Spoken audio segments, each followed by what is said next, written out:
Hello বন্ধুরা, তোমরা সবাই কেমন আছো? তো আশা করছি যে যেখান থেকে আমার ভিডিওটা দেখছো সবাই অনেক অনেক ভালো আছো। বন্ধুরা, আজ আমি তোমাদের সাথে একটা 5 বছরের বাচ্চা মেয়ের ব্লাউজ কিভাবে কাটিং করবে ও বানাবে একদম মাপ সহ দেখাবো। তো তোমরা ভিডিওটা পুরোটা দেখতে থাকো। দেখো, প্রথমে আমি কিন্তু এই পিসটা তোমাদেরকে দেখাচ্ছি। তো এটা কিন্তু 1/2 মিটার মতো আছে, পিসটা একদমই ছোট। তো এটাতেই আমি কিন্তু আজকে এই ব্লাউজটা বানাবো। তো দেখো, ফার্স্টেই আমি ব্লাউজের এই পিসটা ভাঁজ দিয়ে নিচ্ছি। তো এই লম্বা লম্বি ভাঁজটা দিয়ে নিচ্ছি। দেখো, এই লম্বায় ভাঁজ দেওয়ার পরে আমি এই দিকেও একটা ভাঁজ দিয়ে নিলাম। টোটাল 4টে ভাঁজ দিয়ে নিলাম, কারণ এটা আমি একসাথেই কাটবো।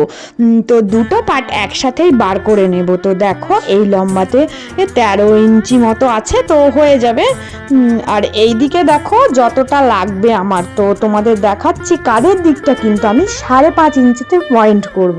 কারণ 5.5 ইঞ্চিতে পয়েন্ট করলে 2.5 ইঞ্চি আমি গলার জন্য বাদ দেবো, আর 3 ইঞ্চি কাঁধের জন্য থেকে যাবে একদম পারফেক্ট। এবার আমি নিচের দিকটাতে দেখো 5-এ দাগ দিয়ে বগলের লাইনটা বার করছি। তো বুকটা কিন্তু যতটা মাপ ছিল আমি তাকে 4 দিয়ে ভাগ করে 1 থেকে 1.5 ইঞ্চি এক্সট্রা রেখে বুকের লাইনটা আমি মাপ দিয়ে দেখো যেভাবে আমি দাগ টানি, তো সেইভাবে করে এই ফরম্যাটটা তৈরি করে নিচ্ছি। দেখো, এটাকে আমি সুন্দর করে কিন্তু কেটে নেব। কেটে নিয়ে দেখাচ্ছি। তো একই সাথে দেখো দুটো পার্ট বেরিয়ে যাবে, যেহেতু বাচ্চা মেয়ে, তো নর্মালভাবেই এই ব্লাউজটা হয়ে যাবে। তো এইভাবে আমি সেম কেটে নিচ্ছি। কেটে নিয়ে দেখো, এই কাঁধের দিকটার জয়েন্ট ছিল, তো এটাও আমি কিন্তু কাঁচি দিয়ে কেটে দিচ্ছি। কেটে দেওয়ার পরে দেখো দুটো পার্ট আমার সুন্দরভাবে বেরিয়ে গেল। বন্ধুরা, এবার দেখো, এই যে সাইডের টুকরো সিটগুলো পড়েছিল, এখান থেকে আমি কিন্তু হাতার কাটিংটা করে নেব। তো একদম ছোট্টর উপরে একটা হাতা করে দেব। তো দেখো, যেরকম হাতার হয় তো সেই রকমভাবে আমি কিন্তু মাপটা করে নিচ্ছি। তো একদম নর্মালি সিম্পলভাবে আমি হাতা দুটো এখান থেকে বার করে নিচ্ছি। এবার তোমাদেরকে আমি দেখাচ্ছি। দেখো, লাইলিন আমি আগেই কেটে নিয়েছি। তো সামনের দিকটা কিভাবে করবে, তো সামনে আগেই বলে দিয়েছি গলাটা কিন্তু 2 ইঞ্চি রাখবে, কারণ এটা কিন্তু বাচ্চা মেয়ে, 2-এর বেশি কিন্তু কাটবে না। আর নিচের দিকে দেখো আমি 4 ইঞ্চিতে রাখছি, গলাটা একটু নামাবো। তো 4 ইঞ্চি রেখে এই যে এদিকেও 2, তো এইভাবে 4 কোণা করে হালকা রাউন্ড শেপ দিয়ে নিচ্ছি। দেওয়ার পরে আমি গলাটা কেটে নিচ্ছি।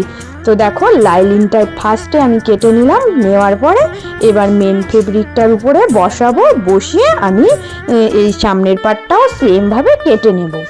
আর পিছনের পার্টটা আমি তোমাদের কাটিং করে দেখাচ্ছি। 2 ইঞ্চিতেই আমি কিন্তু পয়েন্ট করব। করে নিচের দিকে দেখো 8 আঙুল মতো ছেড়ে রাখবো। তো 7-8 আঙুল মতো ছেড়ে রাখলেই যথেষ্ট। তো এইভাবে আমি দেখো আবার 4 কোণা এঁকে তারপরে হালকা রাউন্ড দিয়ে পিঠটা রাউন্ডের ওপরে হবে, যেরকম নর্মাল পিঠ হয়, তো ওইভাবে এঁকে নিচ্ছি। তো সেম পয়েন্টে আমি কিন্তু কেটে নেব। তো এইভাবেই আমি মেন ফেব্রিকটাও সেম পয়েন্টে কেটে নেব। তো তারপরে তোমাদেরকে টেকিং চিহ্নগুলোও দেখাবো কোথায় কি দেবে। এবার দেখো, আমি কিন্তু সামনের পার্টটা ভাঁজ করে নিচ্ছি। নিয়ে তোমাদের টেকিং চিহ্নটা দেখাচ্ছি। ফার্স্টে আমি 3.5 টেকিং দেবো। 3 থেকে 3.5 টেকিং দিলেই যথেষ্ট।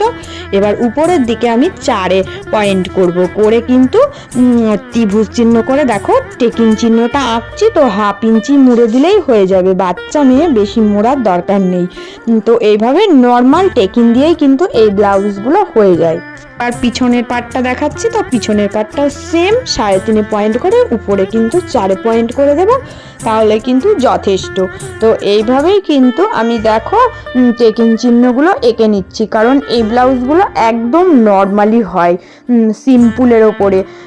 তো এইভাবে করে আমি টেকিং চিহ্নগুলো এঁকে নিলাম। এইবার আমি এটা পিছনে হুক দিয়া করব, তো তাই তোমাদেরকে দেখাচ্ছি। তো দেখো, পিঠের দিকটা কিন্তু আমি মিডিল দিয়ে কেটে দেব, কারণ এই ব্লাউজটা পিছনে হুক দেওয়াই হবে। সামনের দিকে কিন্তু কোনো হুক কোনো কিছু হবে না, জাস্ট দুটো টেকিন হবে। পিছনের দিকেও দুটো টেকিন হবে, কিন্তু এই মিডিল দিয়ে কেটে দিয়ে এটা পিছনে হুক ব্লাউজ করে নিতে হবে। ভাবে পিঠের হুকের পট্টি আর ঘরগুলো করা হয় সেম সেইভাবেই করে নেবে, তাহলে কিন্তু নর্মালি এই ব্লাউজটা রেডি হয়ে যাবে। ফাইনালি আমার ব্লাউজটা কিন্তু রেডি হয়ে গেছে, তো তোমাদের সাথে আমি শেয়ার করছি। তো তোমরা দেখো, দেখে বলো কতটা সুন্দর হয়েছে। তো এইভাবেই কিন্তু তোমরাও বানিয়ে নিতে পারবে। তোমরাও কিন্তু এইভাবে, এই নিয়মেই কিন্তু একদম সিম্পলভাবে 5 বছরের বাচ্চা মেয়েদের ব্লাউজ বানিয়ে নিতে পারবে। তো আমি বলেছিলাম একটু পরে দেখিয়ে দিতে, তো বাচ্চা মেয়েটাকে একটু পরিয়েছিলাম। তো দেখো কতটা সুন্দর লাগছে। তো এইভাবেই কিন্তু একদম নর্মালভাবেই বানিয়ে নিতে পারবে তোমরাও এই ব্লাউজটা। যারা পুরনো বন্ধু হয়ে আছো তাদের অসংখ্য অসংখ্য ধন্যবাদ, আর যারা নতুন বন্ধু তাদের কিন্তু আমার চ্যানেলটা সাবস্ক্রাইব করে দিয়ে পাশে থাকার অনুরোধ রইল। তো সবাই ভালো থেকো।